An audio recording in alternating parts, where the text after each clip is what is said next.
ನರಸಿಂಹನವರು ಕ್ಲೀನಾಗಿ ಇದು ಮಾಡಿ ಓಲ್ಡ್ ಟೌನ್ ಹತ್ರ ನರಸಿಂಹ ದೇವಸ್ಥಾನ ಇರ್ತಾವಲ್ಲ ಅಲ್ಲಿ ಮಾಡಿದಾರಲ್ಲ ಅದು ಏನು ಮಾಡಿದ್ರೆ ಏನು ಸುದ್ದಿ ಅಡ್ಡಾಡಲ್ಲ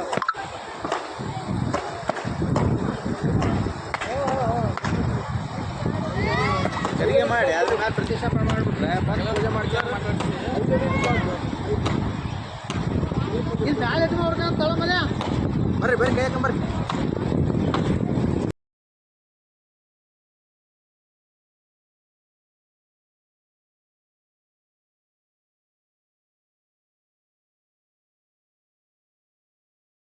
ನಿಮಗೆ ಒಂದು ತುಂಗಭದ್ರಾ ನದಿಯಲ್ಲಿ ಶಿವಲಿಂಗ ನಿಮಗೆ ಸಿಕ್ಕಿದೆ ಅಂದರೆ ಕಾಣಲಿಕ್ಕೆ ಸ್ನಾನಕ್ಕೆ ಏನೋ ಹೋದಾಗ ಅದು ಹೇಗೆ ನಿಮಗೆ ಗೋಚರ ಆಯಿತು, ಏನು ಉದ್ದೇಶಕ್ಕಾಗಿ ಹೋಗಿದ್ರು ಒಳಗೆ? ಸರ್ ನಮಸ್ಕಾರ, ನನ್ನ ಹೆಸರು ಪ್ರಕಾಶ್ ಅಂತಂದೇಳಿ ನಾನು KSRTC ಡ್ರೈವರ್ ಹೊನ್ನಾಳಿ ಡಿಪೋದಲ್ಲಿ. ನಿನ್ನೆ ಬೆಂಗಳೂರು ಡ್ಯೂಟಿ ಮಾಡ್ಕೊಂಬಂದು ರಾತ್ರಿ ಮಲಗಿ ಬೆಳಗಿನ ಜಾವ ಇದ್ದಾಗ ನನ್ನ ಕನಸಲ್ಲಿ ದರ್ಶನ ಆಯ್ತದು. ಒಳಲ್ಲಿ ನೀರಿಂದ ಮೇಲೆ ಕೆದ್ದಂಗೆ ಹಿಡ್ಕೊಂಡು ಅಲ್ಲಿ ನಾನು ನೋಡಿದಂಗೆ ಆ ಥರ ಆಯಿತು.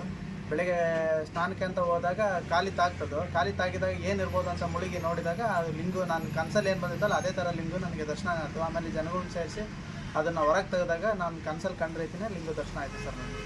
ಅದನ್ನು ಕಂಡು ನಿಮಗೇನು ಏನಾಯಿತು? ಒಂದು ದಿಗ್ಭ್ರಮೆ ಅಂದರೆ ಆ ಲಿಂಗು ಇವತ್ತು ಶಿವರಾತ್ರಿಯಿಂದೇ ಕಂಡಿದೆ ನಿಮಗೆ. ಹೌದು ಸರ್. ಅದು ಏನು ನಿಮಗೆ ಏನು ಆಶ್ಚರ್ಯಕರ ಏನಾರು? ಆಶ್ಚರ್ಯಕರ ಆಗಿದೆ ಸರ್ ನನಗೆ.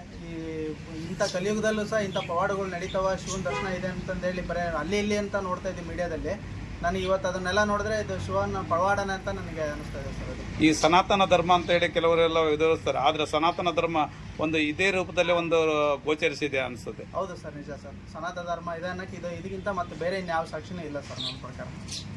ಇವತ್ತು ಎಷ್ಟು ಖುಷಿ ಇದೆ ತಂದಿದೆ ನಿಮಗೆ? ತುಂಬ ಖುಷಿ ಇದೆ ಸರ್, ಮೈಯೆಲ್ಲ ರೋಮಾಂಚನ ಆಗ್ತದೆ. ಇನ್ನೂ ಅದನ್ನು ನಾನೇಗೆ ದರ್ಶನ ನೋಡಿದಾನ ಅನ್ನೋದು ನನಗೆ ಇನ್ನೂ ಸಹ ಅರಸ್ಕೊಳಕ್ಕೆ ಆಗ್ತಾ ಇಲ್ಲ ಸರ್, ಅಷ್ಟೊಂದು ಇದಾಗಿದೆ ಸರ್. ಈಗ ಅದನ್ನು ಪ್ರತಿಷ್ಠಾಪನೆ ಮಾಡಬೇಕು ಅಂತ ಇದ್ದಾರೆ, ಅವು ಯಾವ ರೀತಿಯಲ್ಲಿ ಮಾಡ್ಬೋದು, ಏನು ಇದಕ್ಕೆ ಮಠಾಧೀಶರ ಒಂದು ಏನು ಮಾರ್ಗದರ್ಶನ ಆಗಿ ಎಲ್ಲ ತಗೊಂಡು ಏನೋ ಮಾಡೋವಂಥ ಮುನ್ಸೂಚನೆ ಇದೆಯಾ? ಹೌದು ಸರ್, ಗುರುಗಳ ಗಮನಕ್ಕೆ ತಂದಿದ್ದಾವೆ. ಇವತ್ತು ಪೂಜೆ ನಿಮಿತ್ತ ಬೇರೆ ಕಡೆ ಹೋಗಿದ್ದಾರೆ ಅವರು, ಶಿವರಾತ್ರಿ ಪ್ರಯುಕ್ತ.